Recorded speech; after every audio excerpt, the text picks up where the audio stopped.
So we have like every different brand and kind of device. Is there a universal winner? Did everybody pick the best one? I think this one was We're all getting this one. We like that. Okay, fair.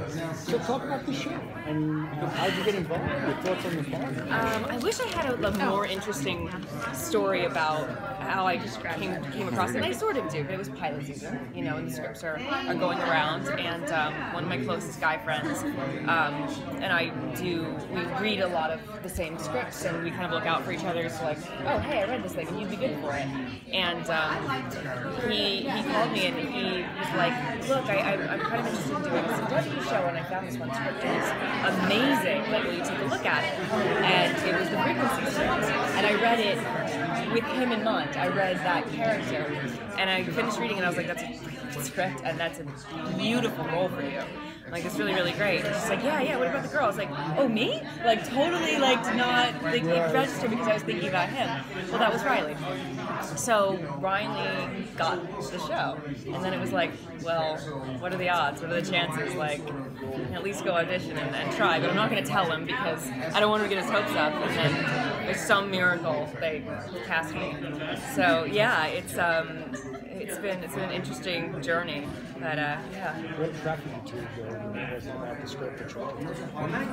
The script was so different from everything else that's floating around. You know, sometimes during pilot season, you get these sort of recurring themes where they'll be like, it's a medical drama. Medical dramas are really hot right now, so there's like tons of those floating around pilot season, or a cop drama, or there's all these sort of like, what type of genre is it? What show is it? And this one was sort of, you couldn't quite nail it down. You couldn't quite nail down if it's a character drama, because you're seeing this sort of like really intimate relationship and seeing these people at their most vulnerable and raw state that it feels very character driven, but then there's also this mystery which they establish in the film, but because we're doing it as a show, we can like draw it out and make it way more complicated. And I mean, Jeremy Carver's a genius. Like, it actually is a little bit intimidating because I have no idea where it's going, but it makes it really exciting because I feel like I'm sort of like a viewer, but just a little bit further ahead. Yeah. Now, do you find it challenging because you're playing yourself at different points in life and different trajectories, you know? Yes, I think all of the characters, all the actors have their specific challenges with their characters. Like, Mackay's character has very specific challenges that I don't have to tackle, and Riley's going to do the same thing. So for me, I don't ever sort of age up, because you meet me in 2016, so you'll never see me at 10 years older. You will see me going backwards if we do flashbacks and establish, backstory and stuff like that. And especially in a show where we have the butterfly effect, where we're changing the past from 1996 onward. So you might see me at different ages and see me having different childhoods, different lives. So, I'll get to do that.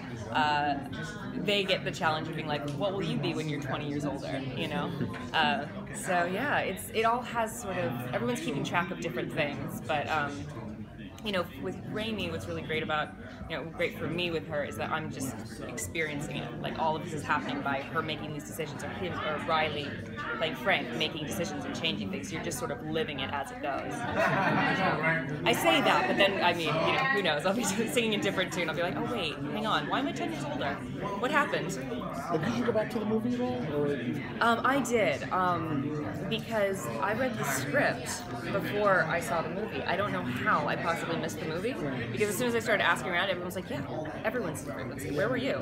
I have no idea. So I read the script, and I was really fascinated by it, and I was like, how did they do this in a movie? And so I rented it on like iTunes or something like that, and it was great. It was great. It felt like the stakes felt really high. I was really invested very quickly in what happens with that father-son relationship. So really, really, really hoping that people are equally interested in the father-daughter relationship. And it's got so many like sweet moments to it, and sad moments to it, and just like joyous moments, and like aha moments. And I think I hope people can sort of grab onto these characters and relate and experience it where they are. So in the film, it's sort of like some kind of weather phenomenon that only allows it for a couple days that the whole movie takes place in. So Yes. how do you see them, I don't know if you can say this, but like extending that kind of time travel aspect through like a whole season or multiple seasons? I think that is definitely. I think that's definitely a Jeremy question, because he'll know that better than I will. But you know, they do sort of address that in the movie. For us, we haven't quite covered it in the pilot. Like, what is the science behind it, or what causes this phenomenon to happen? But it allows us to explore it, you know, in the series. It gives us more to cover. We've seen you guest star in doing recurring roles on CW shows. I mean, what's it like to kind of step in and lead like your own show now? I don't know. I think I don't think about it. I'll get terrified, right?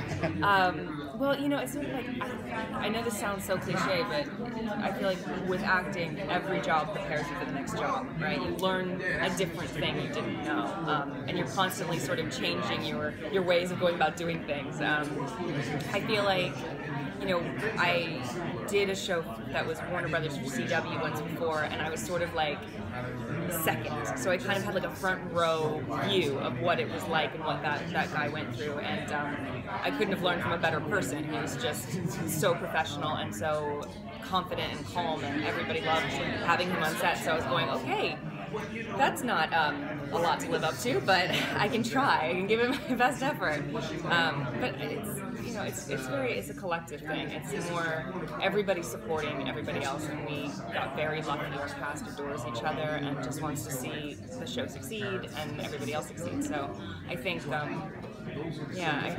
I think we'll be leaning on each other a lot. You were talking about the movie before, that's what the show is really going to be very different. It should be very The different. whole butterfly effect and everything else. Yes, I mean, they set us up with the premise, right? They give us the gift of the, you know, making it, what is it? It's a relationship. It's about these two people. But yeah, we can sort of, after we get to the premise, there's a couple of throwbacks and things that are similar to the movie, but we really just take a lot of license and make it our own show. Also, you want to be unpredictable, and you don't want people to know the ending and know what's coming. So you can't stick to the movie otherwise. You know, like, I think I've seen this in a movie somewhere. You know, you can't have that. So I'm really curious to see where it goes too. So for your character in the pilot, most of her like characterizations you see, at least in the screener that we saw, was about the relationship with her father. So like, what's something that's more like another aspect of your character that we can see going forward, like that we're going to learn more about her, or like another flaw that she might have or a strength that she might have? I've only read episode 2 because we start day 1 on Monday, and I'm learning a lot about her more as we go along.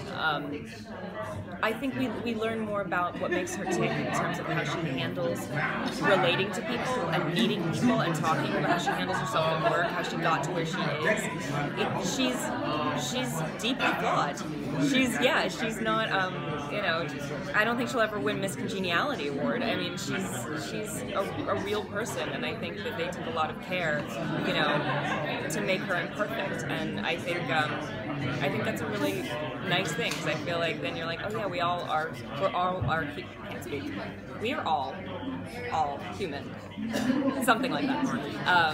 And we all make mistakes, and we all handle situations poorly and great, and I think that they do all of that in this show. That's all we have. Thank you guys so much. Thank you.